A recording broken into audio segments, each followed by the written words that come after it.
अपने शरीर को, स्त्री पुत्र गृह पशु धन बंधु बांधवों को इतना प्यार कर लेता है कि उसे लगता है कि बस ये सब हमारे समीप रहे, इससे बड़ा भाग्य मेरा और कोई नहीं हो सकता।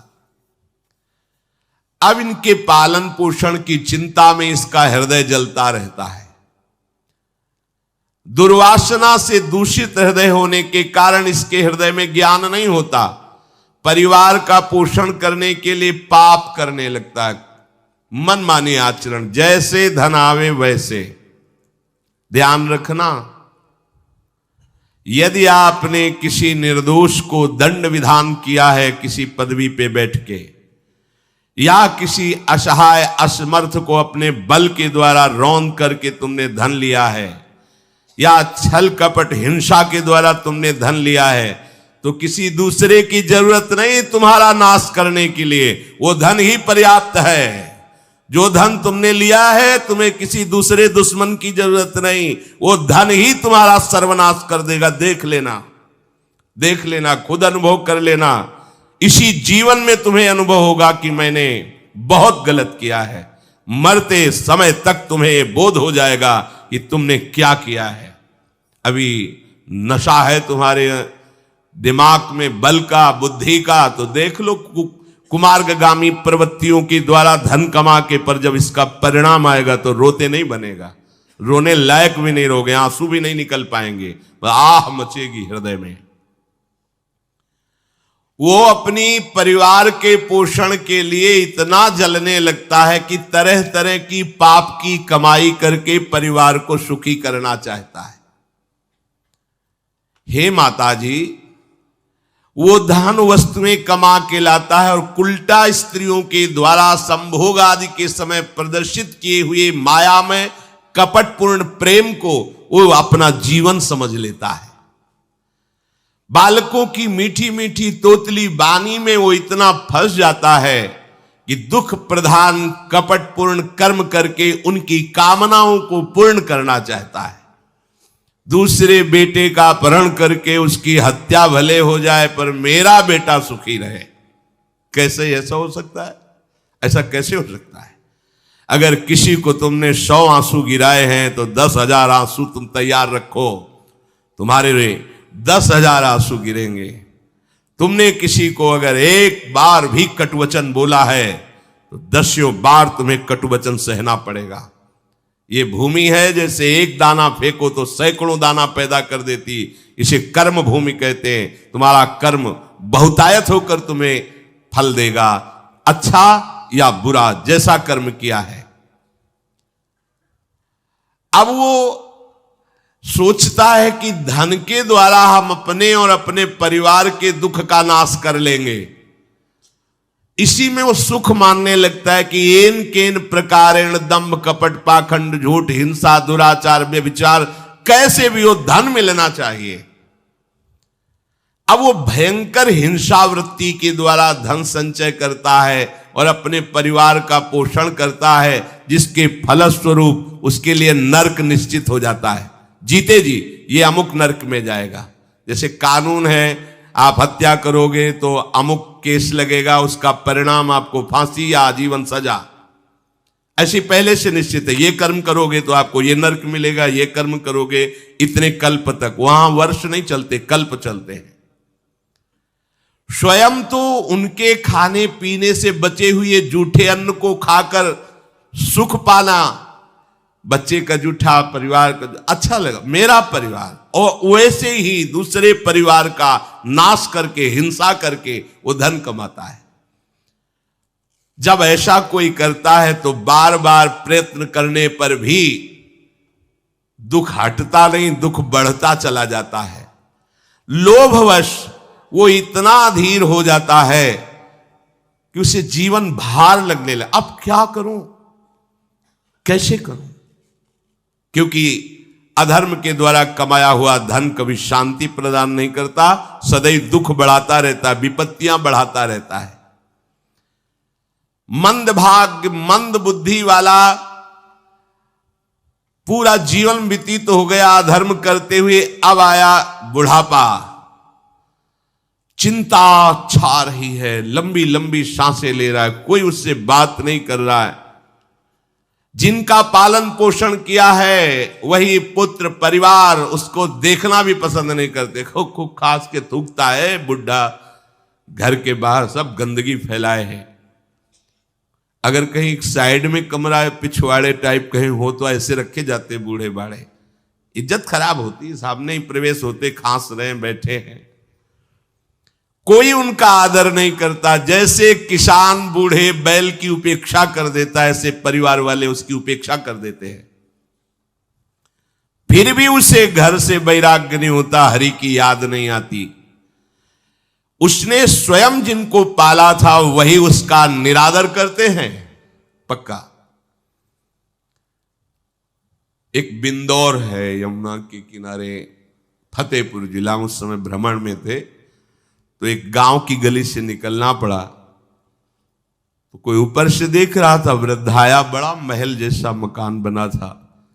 स्वामी जी रुकिए रुकिए रुकिए, बोलिए क्या बात? मैं बहुत दुखी हूं, ये सब मैंने कमा के मकान बनाया है, मेरे बच्चे मुझे रोज गाली देते हैं, मारते हैं, अच्छे अच्छे पदार्थों बना के पाते हैं मेरे लिए, ऐसे ही क्या करूं? बाबा जी बन जाओ। बाबा जी से पूछोगे तो क्या बन? एकमात्र उपाय भगवान की शरण में हो, अब भजन करो, चौथी अवस्था है। बोले वो तुमसे बात नहीं बनेगी। चल दिया, क्योंकि लोगों की धारणा होती कोई जंतुर दे देंगे, कोई छूछा कर देंगे, काम बन जाएगा। बहुत गिरी हुई स्थिति लोगों की होती है। वो ये नहीं समझते कि राधा राधा कृष्ण कृष्ण कहने से सब दुख दोष नष्ट हो जाएंगे। तुम्हारा परिवार क्या तुम्हें विश्व प्यार करने लगेगा। जा पर कृपा राम की हुई, ता पर कृपा करे सब कोई। विश्व तुम्हें प्यार देगा, विश्व तुम्हें सम्मान देगा, यदि तुम विश्वेश्वर भगवान श्री हरि का नाम जप करोगे, उनका आश्रय। पर ये मार्ग किसी को नहीं समझ में आता। वृद्धावस्था के कारण उसका रूप बिगड़ गया, बुद्धि कमजोर हो गई, शरीर रोगी हो गया, अग्नि मंद पड़ गई, पुरुषार्थ और भोजन दोनों कम हो गए, बस घोर चिंता। अब पता ही नहीं चल रहा, सोच निकल गई, पड़ा है उसी गंदगी में। जब वो रो रो के कहता है ऐसा, तो पीटते हैं घर वाले, हमने देखा भी, पीटते हैं, पड़े पड़े हकता है, भरपूर भोजन नहीं देते, हगेगा कौन, फेंकेगा इसका। कैसी दुर्गति होती। इसमें जो शब्द लिखा है, आस्तेव मत्योपन्यस्तम गृहपाल इवाहरन। गृहपाल कहते कुत्ते को, कुत्ते की भांति वो सबके अपमान सहता रहता है और रूखे सूखे टुकड़े खाकर जीवन निर्वाह करता है, फिर भी उसे भगवान की याद नहीं आती। मृत्यु का समय जब निकट आता है तो वायु उत्क्रमण से इसकी पुतलियां चढ़ जाती हैं, श्वास प्रश्वास की नलिकाओं में वायु आना जाना रुक जाता है, कफ भर जाता है। अब इसे श्वास लेने में भयानक कष्ट होता है, कंठ में घुरघुराहट, पर उसका मोह उन्हीं अपने बच्चे, परिवार, घर, शब्द, ये सब छूट जाएगा। बड़ी दुर्गति है। अंतिम समय क्या सोच रहा है, ये पत्नी छूट जाएगी, बेटे छूट जाए, और बेटों ने क्या उनके साथ व्यवहार किया, ये मोह है। ये मेरा कमाया हुआ मकान कैसे छोड़ सकता हूं? तो छिपकली बन के आना, इसी मकान में रेंगना। पक्का आपका अंतिम फाइनल आपका चिंतन होता है, आपका चिंतन वही बनेगा जो जीवन भर आपने किया, उसके परिणाम में। बंधु बांधव आकर घेर लेते और मनाने लगते हैं कि अब जल्दी मर जाए, भगवान उठा लें इसे। मृत्यु पाश के वशीभूत महान कष्ट को भोगता हुआ अपने परिवार का चिंतन करता है। वो मूड ये भी नहीं सोच पा रहा कि अगर अंतिम समय कृष्ण बोल दूं, राधा बोल दूं तो काम बन जाए। कुटुंब का भरण पोषण और मोह में लगा हुआ यमराज के दूत आते हैं, मार मार के उसके प्राणों को खींचते हैं। वो तो मार वही जानता है जिस पे पड़ती है, पर सोचता कौन है? विवेक है नहीं, इसलिए सोच काम नहीं करती। भयंकर रोष युक्त नेत्र वाले, जिनके देखने से पेशाब छूट जाए। तभी तो आप देखो मरने वाले का शौच और लघु शंका सब छूट जाती है, देखने मात्र से, इतने वो भयानक है। वो देखकर भय के कारण मलमूत्र त्याग कर देता है। सा दृष्ट्वा त्रस्त हृदय स्रकन मूत्रम विमुंचति। इतना भयावह स्वरूप होता है उनकी घुड़क, और उनकी मार की टट्टी पेशाब सब छोड़ देता है। यमदूत उसे भयंकर यातना देते हुए प्राण खींचते हैं। अब ये तो वही जानता है जिसके खींचते हैं। बाहर वाले सब घेरे बैठे हैं, कोई एक बार भी नाम नहीं बोला। अगर एक बार बोल देता राधा तो भाग जाते यमदूत और वो बच जाता। पर यह सौभाग्य तो जिसने जीवन में धर्म किया है, कहीं ना कहीं भगवद आश्रय लिया, उसको ये मिलता है। जैसे कोई घोर अपराधी को सिपाही बांधकर ले जाते हैं, उसी प्रकार रस्सी में बांधकर बलात् उसको यमलोक की लंबी यात्रा कराती है। रास्ते में पिटाई, घुड़कियां, उसे प्यास लगती, पानी नहीं दिया जाता, तपती हुई भूमि पर चलाया जाता है। कुत्ते नोचते हैं, व्याकुल हो उठता है। भूख प्यास उसे बेचैन कर दी। पर यहां किसी की भूख नहीं मिटाई तो तुम्हें रास्ते में भोजन नहीं मिलेगा। यहां कभी किसी को पानी नहीं पिलाया तो एक बूंद पानी नहीं मिलेगा तुम्हें। यह कर्म भूमि है। दावानल जैसी दहकती हुई भूमि पर उसे चलाया जाता है। तप्त बालुका में मार्ग में जब एक पग भी आगे बढ़ने की सामर्थ्य नहीं होती, मूर्छा जाती है, मार मार के उसे चेतना में लाते हैं यमदूत, फिर घसीटते हैं। महान दुख में अंधेरे मार्ग से अत्यंत क्रूर यमदूत उसे यमपुरी को ले जाते हैं। कितना मार्ग? 99,000 योजन मृत्यु लोक से। यह ऐसे नहीं कि कोई गप लिखी हुई है, नहीं नहीं। अब जैसे तिहाड़ जेल है, अब जानते ही नहीं तो क्या जानोगे? कहां तिहाड़ जेल? जाओ देखो जाके। आजीवन कारावास, कैसे बड़े कठोर कठोर, जैसा अपराधी वैसा दंड विधान। तो यहां थोड़ी दया है क्योंकि हृदय है, वहां हृदय नहीं है। वहां हृदयहीन शासक तुम्हारे पीछे लगाए जाएंगे। हृदय ही नहीं है, बस एक एक कर्म का हिसाब। जो हमने पढ़ा था पहली बार तो होश उड़ गए थे। जो यहां दूसरे का मांस खाते हैं ना, कोलू में पेरे जाते हैं। कोलू जैसे गन्ना नहीं पेरा जाता, लगा दिया, कोलू में पेरे जा रहे। मरना है नहीं, सोचो कितना कष्ट। फिर इसके बाद समसी से मांस नोच कर उसे खवाया जाता। होश में हो जाओ। 99,000 योजन का मृत्यु लोक से यमलोक का मार्ग है, लिखा हो 99,000 योजनानाम सहस्राणी नवतिम नवचाध्वनः त्रिभिर्मुहूर्तैर्द्वाभ्याम वा नीतः प्राप्नोति यातनः। एक योजन का मतलब 4 कोश, 99,000 योजन।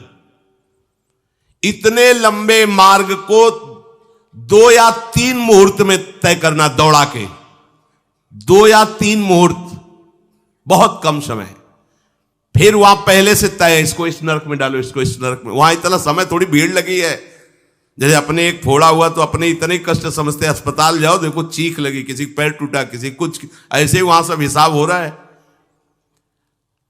उसको धधकती हुई लकड़ियों में जलाया जाता है, कहीं दूसरों के द्वारा काट काट कर उसको उसका ही मांस खिलाया जाता है। यमपुरी के कुत्तों के भयानक दांत होते हैं, जिंदा, अब मरना है नहीं वहां। भयानक गिद्धों के द्वारा आते खींची जाती है। यहां सांप बिच्छू डांस जिसको मारा है, वहां भयंकर रूप रखकर उसका खून पीते हैं। हिसाब है बहुत होश में। यहां तुम किसी के शरीर को काट दो तो मर जाएगा, वहां ऐसा नहीं होता। वहां बार बार काटा जाएगा, मरोगे नहीं, पीड़ा वैसे ही होगी। बड़े भयानक कष्टों को भोगता है। तामिस्त अंध तामिस्त रौरव आदि नरकों को भोगता है। हे माता, भगवान कपिल देव जी कहते हैं, जो पुण्य आत्मा लोग होते हैं स्वर्ग आदि में जाकर पुण्य भोगते हैं, लेकिन दोनों को फिर गिरना होता है क्योंकि वो भगवान का भजन नहीं किए, इसलिए पुण्य भोग कर मृत्यु लोक आते हैं, वो पाप भोग कर नरक से मृत्यु लोक आते हैं। माता जब उनके भोग संपन्न होते हैं नरक आदि के, अब वो जन्म लेते हैं। फिर यहां ध्यान से सुनना, जब जीव को मनुष्य शरीर में जन्म लेना होता है तो प्रकृति में वर्षा के साथ आता है, प्रकृति में वर्षा के साथ आया, और फसल में मूली, गाजर, गेहूं, अन्न, इनमें वो जीव प्रवेश करता है और उसे माता पिता दोनों पाते हैं। तो सप्तम धातु वीर के रूप में परिणित होता है जीव। वो वीर कण के रूप में माता के उदर में जब प्रवेश करता है तो एक रात्रि में मां का और पिता का, दोनों का वो जो वीर मिलता है, उस रज और वीर के मिलने से एक कलल सा बनता है। 5 रात्रि व्यतीत होने के बाद एक बुदबुदा सा बनता है। 10 रात्रि व्यतीत होने के बाद एक बेर की सी आकृति होती है। फिर उसके बाद उसमें धीरे धीरे मांसपेशियां बढ़ने लगती हैं। 1 महीने में उसके सिर निकल आता है, 2 महीने में हाथ पांव अंगों का विभाग होता है, तीसरे महीने में नख, रोम, अस्थि, चर्म, स्त्री पुरुष के चिन्ह प्रकट हो जाते हैं, 4 महीने में मांसादि 7 धातुएं प्रकट हो जाती है, 5वें महीने में चेतना जागृत हो जाती है। जैसे अपने चेतना, ऐसे 5वें महीने में गर्भस्थ शिशु की चेतना जागृत हो गई। जीव है पर चेतना 5 महीने बाद मां के गर्भ में जागृत। अब उसे भूख लगती है, प्यास लगती है, वहां की तापमयी जलन, पीड़ा, छोटे छोटे कीड़ों के द्वारा काटना। 6ठे मास में झिल्ली से लपटा हुआ मां की दाहिनी कोख में कीड़े की तरह तड़पता है। उस समय माता को कड़वे और खट्टे पानी की लालसा होती है, जिससे उसके अंगों में जाकर भयंकर जलन होती है। यह है भोग। वो कृमि कीड़े की तरह तड़पता है। मलमूत्र के गड्ढे में बीच में झिल्ली में बंधा हुआ वो जीवात्मा सुकुमार तो होता है, वहां के कीड़े उसे नोचते छोटे छोटे, वो तड़पता है। माता प्रसन्न होती कि जब बच्चा हिलता है, बोले है उसकी दुर्गति हो रही, वहां भयंकर कष्ट पा रहा है। ऐसा क्लेश होता है कि क्षण क्षण में बेहोश होता रहता है।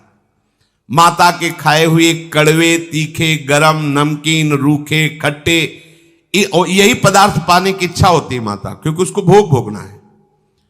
उसके कोमल शरीर में भयानक पीड़ा होती है जब माता ऐसे पदार्थ खाती है।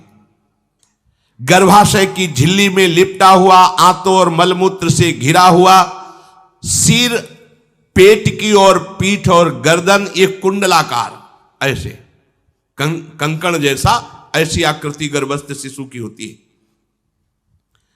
पिंजड़े में बंद पक्षी के समान पराधीन, ना तो वो हिलडुल सकता है ना बोल सकता है, बड़ा असमर्थ दुख को भोग रहा है, चेतना पूरी है। इसी समय भगवान द्रवित होकर उसे ज्ञान देते हैं, गर्भस्थ शिशु को, सबको। जे उसे ज्ञान होता है तो सैकड़ों जन्म के कुकर्मों से याद आते हैं, सैकड़ों जन्म के। ओहो, ये मेरे कर्म का ही फल है, मैंने ऐसे कर्म किए इसलिए दुख भोग रहा हूं। बेचैन हो जाता है, कैसे निपट पाऊंगा, सैकड़ों जन्म के कर्म जमा है। अब महान अशांति उसके हृदय में, उस शरीर में भयंकर पीड़ा। कुंडलाकार शरीर है, हिल भी नहीं सकता है, बस कीड़े काटते, बड़ी तड़पन, बड़ी जलन, भूख प्यास की जलन। अब एक और भयानक जलन हुई, उसे स्मरण हो जाता है कई जन्मों के, सैकड़ों जन्मों के पाप कर्मों का। 7वां महीना आरंभ हुआ कि ज्ञान का उन्मेष हो गया। अब प्रसूति वायु उसे चला रही है, तड़पता है वो। सप्त धातु में स्थूल शरीर से बंधा हुआ वो जीव भयभीत होकर के पुकारता है, अगर कोई भगवान है तो एक बार मुझे यहां से निकाल दे। वो विनय करता है भगवान से, कोई अगर भगवान है जिसने मुझे इस बंधन में डाला है, एक बार निकाल दे, यहां से जाके केवल भजन करूंगा। जीव कहता, जंतुरुवाच तस्योपशन्नमवितुम जगदिच्छयात् नाना तनोर्भुवि चलच्चरणारविंदम सोहम ब्रजामि शरणम रकुतो भयम में एने दृशी गतिरदर्श सतोनुरूपा। हे प्रभु, मैं बड़ा अधम हूं। ये ज्ञान भगवान की तरफ से गर्भस्थ शिशु को होता है। देखो, स्वयं वो इतना कष्ट पा रहा है, फिर जब आप गर्भ हत्या करते हैं तो आपका पाप कितना बड़ा होगा, सोचो। सब माताओं से विनय है, संयम से रहो, सावधान रहो। ये हत्या ऐसी नहीं कि तुम्हारे दान पुण्य से क्षमा हो जाएगी। ये जो भ्रूण हत्या है, गर्भ हत्या है, बहुत बड़ा पाप है। आप लोग अज्ञान के कारण इसको ध्यान नहीं देते, इसे खिलवाड़ समझते हो। कितना ज्ञान है। बेटी ही मां है, बेटी ही बहन है, बेटी ही पत्नी बनती है, बेटी ही किसी के जीवन को धारण करने वाली बनती है। और आपने गर्भ में देख लिया बेटी है, तुम स्वयं मां होकर उसका साथ दे रहे हो, उसका नष्ट करने के लिए। हमारी तो बात ही समझ में नहीं आती, क्या बुद्धि भ्रष्ट हो गई। अगर पुरुष का इतना महत्व है तो बेटियां ना हो तो तुम्हारी कौन सी गति होगी, सोचो जरा। जीना मुश्किल हो जाएगा तुम्हारा। तुम पुरुष किस काम के रह जाओगे। तुम्हारा अर्धांग काट दिया जाए तो तुम कैसे होगे। ये स्त्री स्वरूप अर्धांग है। जिस घर में एक मां बहन नहीं है, स्त्री स्वरूप नहीं, श्मशान जैसा वो होता है। ध्यान दीजिए, ये बहुत बड़ी गलती है जो अपनी बेटियों की हत्या करते हैं। और ये वो पाप है जो अक्षम्य अपराध है। स्त्री हत्या करना शास्त्रों में बहुत बड़ा पाप कहा गया है। फिर वो तो बच्चा है।